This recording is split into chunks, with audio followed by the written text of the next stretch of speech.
Auburn running back Tank Bigsby has been on a lot of NFL radars since his breakout freshman season. After a kind of mediocre sophomore season, he's back with a vengeance in 2022, but a lot of people have forgotten about him. In this 2023 NFL Draft Prospect Profile, we're going to take a look at Tank Bigsby and why I think he can be a starting NFL running back. I'm Christian Williams. You're watching the Debbie Royale. Let's get into it.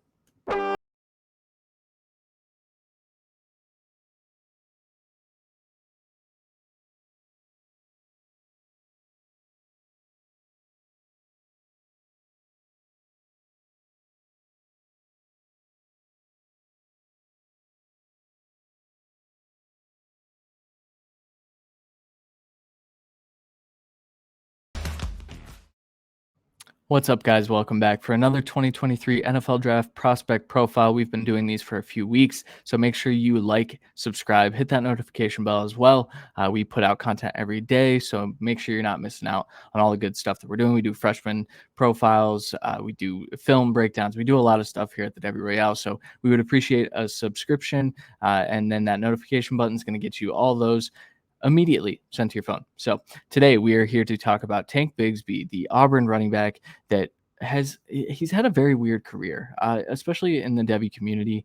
As a freshman, everyone was ranking him, after his freshman year, everyone was ranking him super highly within the top 3 running backs. He has tools that kind of translate.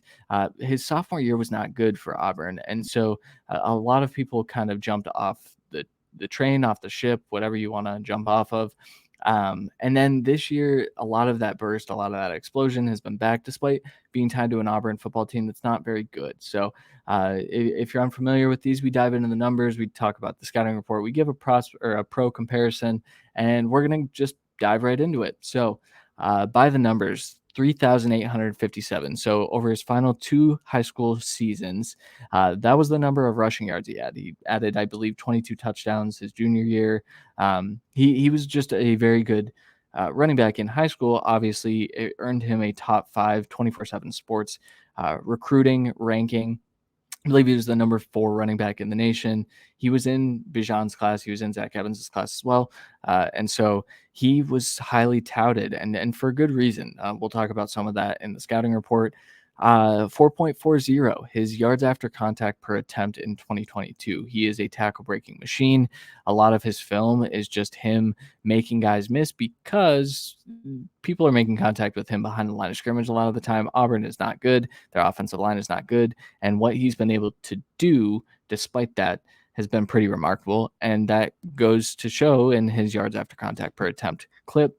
And then 55.9, his PFF pass blocking grade in 2022. So I had concerns about him coming into this year. And that 55.9, that ranks in the top 40 among guys who have hit a minimum threshold of pass blocking snaps. He's actually been pretty good at this. And so why does that matter? We talk about pass blocking for a lot of running backs.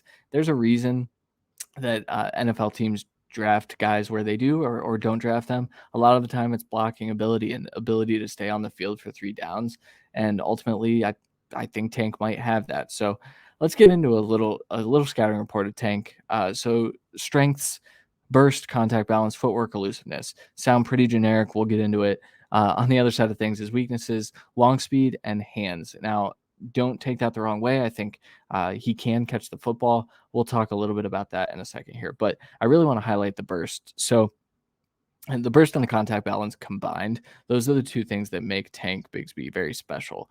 The burst is something, the long speed is on the weakness side, and there's a reason for that. And I've talked about it in previous videos. You should go check those out. But long speed is one of the most overrated things that evaluators, hang on some of these prospects. NFL's teams want guys that can get chunk runs, they can get 5-6 yards, and Bigsby is really good at doing that. He's able to create space with that burst. His lateral burst is remarkable. I wrote a profile for him for Football Guys, and one of the things I said is he's going to test well. He's probably going to look like a really good athlete, and he won't have to run a 40-yard dash if he doesn't want to. And I don't think he should probably because I don't think his 40 time is going to be all that good. But the burst and the explosiveness in his lower body is remarkable, and that actually helps in his contact balance. So Uh, I recently was talking about Zach Evans and, how he is able to not get leveled up and not get squared up. And that's something that Tank Bigsby does really well as well, where he's gonna hit you with a juke and create 5, 6 yards of separation. And you think I'm exaggerating, but he has often done that because he is so laterally explosive. Um, the juke is very reminiscent of Bijan Robinson in that he is able to create a ton of space between him and oncoming tacklers. And where that benefits him is then the contact balance that 4.4 yards per contact, yards after contact per attempt clip. That's mostly because defenders can't get him wrapped up. They can't get a full, nice form tackle on him because he has created space. And now a lot of those tackle attempts are arm tackles. And so Tank Bigsby does these two things really well, and that allows for him to be an effective running back. If you look at his yards per attempt over his college career, it's in the fives because of that sophomore season where he was in the fours. But 2 out of his 3 years, he's been really good in terms of a per attempt number. And when you consider like what the perception of Tank Bigsby is, that's not always the case. They think he's an inefficient runner. He is definitely not that. He's a guy who can run between the tackles, but he's also got burst in space. It's really, really difficult to bring him down. A lot of the burst comes with really good footwork.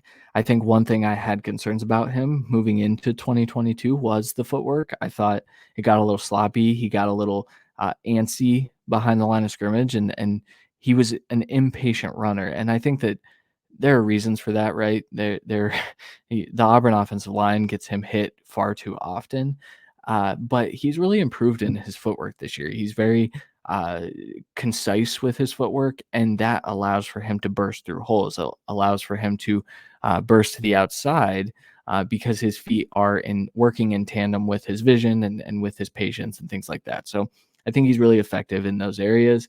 And then elusiveness. So I talked about the lateral agility. I actually think that he's been really good at making guys miss. That is what Tank Bigsby does really well, is makes guys miss. And he can do that in a variety of ways with contact balance, elusiveness, and burst. Those are 3 of the main things that you are looking for in your running back. So I think Tank Bigsby is a great running back, and there's four of his biggest strengths here. Now on the weaknesses side, long speed, that's going to be a thing for him. I think it's gotten better this year. I think he's gotten stronger in his lower body, and that's actually added a little bit of juice to his game. But I don't. You're going to see him getting caught from behind quite a bit, and that's okay. Again, that's okay. Long speed, Javonte Williams. I always bring up Javonte Williams. Javonte is the best running back in his class. I still think that, despite Travis Etienne's emergence. And Javonte was not a very fast runner. But for their size, we're going to talk about a guy that's a similar size to Tank Bigsby. Tank's 6 foot and about 210 pounds. I think maybe combine time, he's gonna weigh 210, 212, and people are gonna be really happy about that. For his size, he's got enough juice to get you chunk plays, 15 yards, 20 yards. He doesn't need to break off 70-yard runs. That's not something that needs to happen. I talked about Bijan Robinson last week. I think that there's a similar feel in that they're not the fastest players in the open field, and that's okay because they're so elusive. They have so much burst, things like that. And then hands. I just don't think he's a natural hands catcher, quite like Bijan, quite like Jahmyr Gibbs. Um, I think he's effective. He can be a dump off type of pass catcher, and I think that he can run some routes downfield. But I don't think that he's going to be this, 3 down workhorse consistently throughout his career. I think we're going to get to the pro comparison that I have for him. I think his usage is going to be similar to that player. But I think he can catch 30, 40 balls and be like, we're talking fantasy here, I think he can be a PPR back and a really good one at that. I think that there's a chance that Tank Bigsby finishes in the top 12 in certain years. Obviously, landing spot does matter a little bit, and what his role is definitely going to matter. But I think his hands are fine enough, but I would classify them as a weakness because ultimately there aren't a lot of weaknesses in Tank Bigsby's game. He's gotten a lot better at identifying second level holes and second level manipulation. That stuff has gotten better this year, and it's been really nice to see. Now, I can't imagine what Tank Bigsby would look like behind a good offensive line, but I'll tell you what he looks like behind a bad offensive line is going to be enough to get him drafted on day 2 of the NFL draft, which is what everyone's looking for, right? Right. So let's get over to the NFL, the pro comparison. This is one that it took me some time to come up with something like this, but I think he's Josh Jacobs. And when I say I think he's Josh Jacobs, I think he's the 2022 iteration of Josh Jacobs because Josh Jacobs is incredibly, incredibly bursty. Josh Jacobs was another guy that he wasn't the best athlete in the world. He doesn't have the most long speed, but I'll tell you what, he's efficient with his runs. He right now, I believe in fantasy, he's the RB3. He looks like one of the better running backs. And on Tank's film, there are a lot of his running style is very similar to Josh Jacobs, but just in terms of what his workload could be at the NFL level, I think it's very similar to Jacobs. Do I think that he's going to get drafted in the first round like Josh Jacobs? Absolutely not. Not in this class of running backs, but I think Tank Bigsby is a top 5 running back in this class, actually top 4 running back in this class. And I think that we're going to see a Josh Jacobs like career. And through the first 4 years of Josh Jacobs' career, I think you'd be very happy with that if you draft Tank Bigsby in the second round of your fantasy rookie drafts and Dynasty. I think that that's a really good value for him. The reason this is called the forgotten one. So there are a lot of discussions about Bijan Robinson, of course, Jahmyr Gibbs, of course. Zach Evans has gotten his name in there, Sean Tucker, Blake Corum, all of those guys are discussed pretty extensively. But Tank Bigsby, for some reason, is being left off those conversations, and he shouldn't be. He should absolutely be talked about as a top 5 running back in this class. He's got the burst, he's got all of the tools that you're looking for in workhorse starting running backs in the NFL. And I think an NFL team's going to think that as well. So that'll do it for this 2023 NFL Draft Prospect Profile. We do these every week. Like I said, every Tuesday, we drop one of these. So make sure you subscribe. If you're interested in more content, we do have a Patreon here at the Debbie Royale as well. That is in the description. We just did a 2026 quarterback class patron only episode, Kevin and I. So that's a lot of fun, and we have a ton of patron only stuff. We have a 300 plus page manifesto. The new iteration of that drops in January, so we're ramping up for that as well. So if you're interested in more content, that link is in the description. Don't feel obligated or anything. We'd be just very happy with a like and a subscribe. So we will talk to you guys again next week. And I always say, if you have players that you want me to talk about, I know someone wants me to talk about Roschon Johnson, and that's coming. I didn't want to do Texas running backs back-to-back weeks. I felt like that was just catering to Texas fans too much, but I will get to Roschon Johnson, and I'm going to kick these up and start doing multiple a week here very soon. So just drop a comment who you want me to talk about. It doesn't have to be a skill position player. I would love to. I'm going to do Jalen Carter here soon just because I love watching Jalen Carter play. So just drop a comment who you want me to talk about, and I'll be back with you guys next week. Until then, thanks.